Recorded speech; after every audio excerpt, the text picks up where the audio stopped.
Hello, gathered friends, I'm Toa Nui, and welcome to Bionicle Deep Dive, where we analyze the tropes, characters, and lore of LEGO Bionicle. In today's video, we're doing a deep dive into the Toa Kaita, the powerful beings created when three Toa fuse together. Let's dive right into it. The Toa Kaita's first and most significant appearance in the story was near the end of the Quest for the Masks arc in 2001. Prior to that, both Gali and Kopaka received visions foretelling the coming of the Toa Kaita after the Toamata collected all the masks of power. Nuju also tells Taku of a prophecy that says the Toa will unite into the Kaita after they've found their golden masks, combining their skills, knowledge, and wills, and face the Makuta in a final showdown. The Toa Kaita we see in the series are Akamai, Spirit of Valor, formed from Tahu, Pohatu, and Onua, and Wairuha, the Spirit of Wisdom, formed from Liwa, Kopaka, and Gali. The fusions were larger, stronger, and had the combined elemental and mask powers of their component Toa. The Toa Kaita also had distinct personalities made from the combined traits of their Toa, but each Kaita was still treated as their own being. From how they talked to Gali and Kopaka in their visions, as well as their dialogue with each other, it seems implied that the Kaita seem to exist as their own separate entities from the Toa, although this is never explored in depth. The Toamata were forced to transform into the Kaita in order to face the Manas, the giant crab-like guardians of Makuta's lair. In Tale of the Toa tried to face the Manas while separated, and while they almost managed to overcome them, the Manas proved too smart and too powerful to be defeated like that. So the Toa fused into the Kaita and managed to trap the Manas and free them from Makuta. In the book, and most canon descriptions of them afterwards, the Kaita beat two Manas, but in Minog and the unfinished Legend of Motunui game, the Kaita face off against several. After defeating the Manas, the Toa enter Makuta's lair and unfuse. Now, the only other appearance of a Toa Kaita is in the 2003 Bohrok arc, when Gali, Liwa, and Kopaka form Wairuha Nuva in an attempt to fight the Bohrok after they lost their elemental powers. However, the Bohrok form their own corresponding Kaita and handily defeat Wairuha. This sad outing is unfortunately the last we ever see or hear of the Toa Kaita. Now, in the lore, supposedly any three Toa of different elements can form a Kaita. However, these two were the only ones that we see, mainly due to set reasons. The original Kaita were the combiner models made from taking apart the three of the original Toa and building them together with bonus instructions at the back of each of their booklets. Later years leaned away from making the combiner models into new Kaita heroes, so we never really see Toa Kaita for the Toa Metru or the Toa Nika, which I think was a shame. There are other Kaita beings in Bionicle besides Toa we can touch on briefly. Matoran and Turaga are also able to form Kaita beings. Strangely, the Turaga Kaita is made from 4 Turaga instead of the standard 3 for this type of fusions, which I always found kind of stupid, but this fusion never appeared in the story, only as a combo model. Matoran and Turaga are also capable of forming Nui fusions, fusions of 6 from different elements into one being. We never see a Turaga Nui, but Matoran Nui show up twice in the story, once from the Mictoran in Quest for the Masks, and once during the Metru Nui arc, where it formed from the Great Disk Matoran to help the Toa Metru reach the Morbuzak's lair. While the Matoran Nui lacked any special powers, it was shown to be stronger, faster, and tougher than a Toa.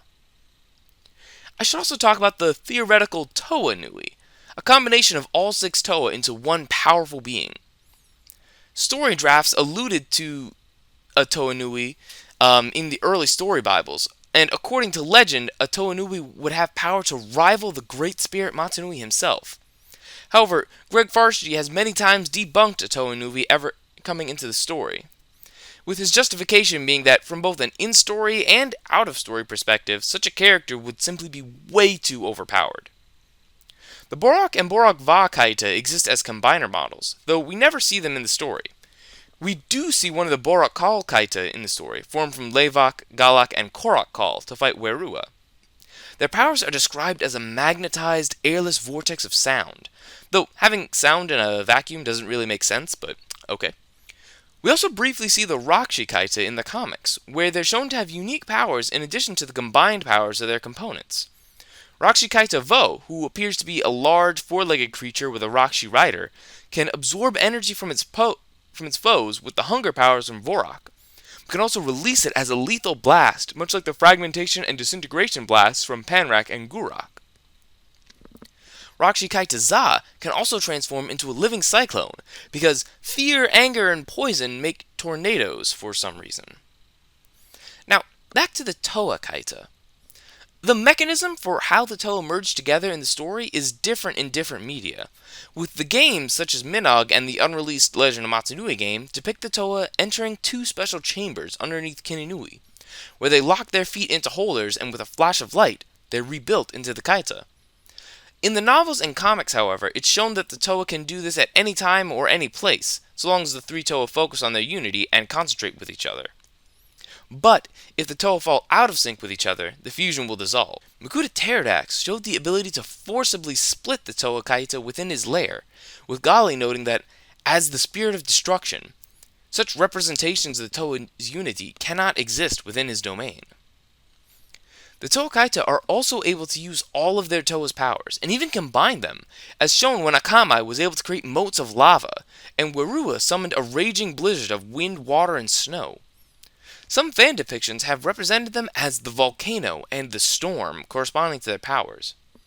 Wairuha even displayed the ability to use individual powers to an even greater degree than their Toa, as shown when they concentrated their blizzard down into a beam of pure cold energy to freeze the mana solid, a feat that Kopaka as Toa of Ice could not have done on his own.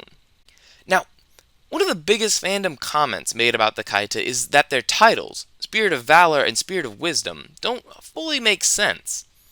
Some of this comes from the fact that their names were taken from Maori words, like many words in early Bionicle, and that their meaning actually were swapped.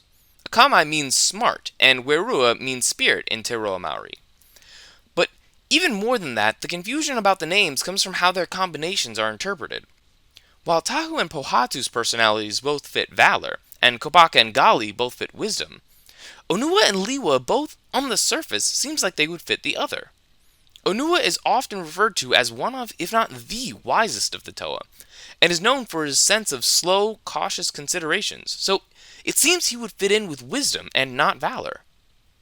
Liwa, on the other hand, is known as one of the bravest and boldest of the Toa, but is also incredibly impulsive and doesn't always think things through, so it seems like he would fit Valor more than Wisdom.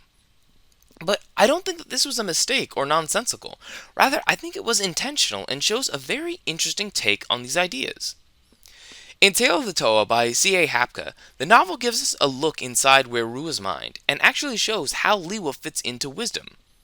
Wairuha describes the three components of their wisdom as logic, impulse, and instinct, coming from Kopaka, Liwa, and Gali respectively. And logic, impulse, and instinct, as the main ways that these three Toa think, were major themes in their chapters all throughout the novel. Logic was careful analysis and deduction fueled by reason over emotion. Impulse was fast, immediate action based on hunches and fast connections, acting on the first thought that came to mind. Instinct, on the other hand, was holistic and emotional consideration, going with considered to be the most right. Important to note that although they seem similar on the surface, the book does draw a distinction between instinct and impulse. In her introductory chapter, Gali is faced with a Tarakava, and she describes her first impulse to take shelter in the coral reef around her.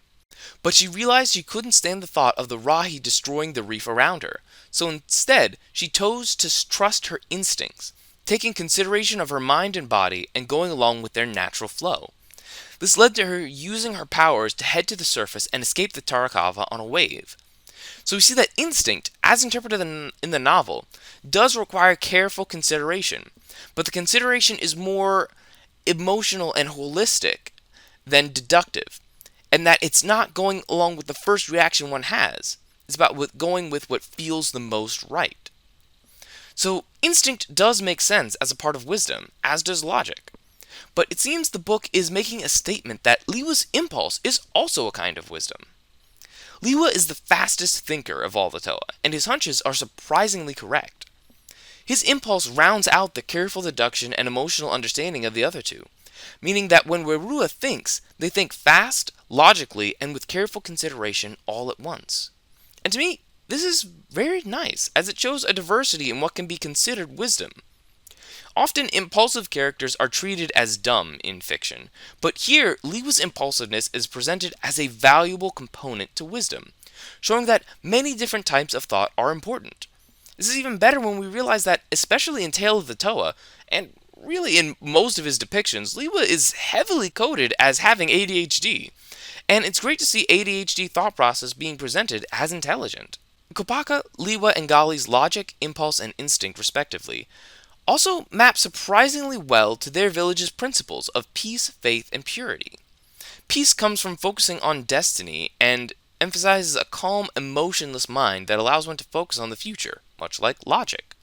Faith comes from focusing on unity and duty, and it's said to be what allows the Laymatorn to run through the trees with confidence, as hesitation would slow them down. So, in a sense, impulse requires faith. And purity comes from focusing on unity and involves removing toxic thoughts so one can move towards their goals in the quickest and most natural way, much like instinct. Now, there's a somewhat similar breakdown of what Tahu, Pohatu, and Onua contribute to Akamai that only exists in the extended Hungarian version of Tale of the Toa, which appears to be based on an earlier draft of the novel. In this version, Akamai feels immense strength from Onua, swiftness and skill from Pohatu, and fiery energy from Tahu. These are definitely attributes, but they seem more power and ability based rather than personality. Particularly, they feel like more about their mask powers from Onua and Pohatu. As a fan, I'd like to see if I can come up with some attributes that might contribute to valor in a more personal way. I would say that Akamai's valor was made of Tahu's courage, Pohatu's dependability, and Onua's insight.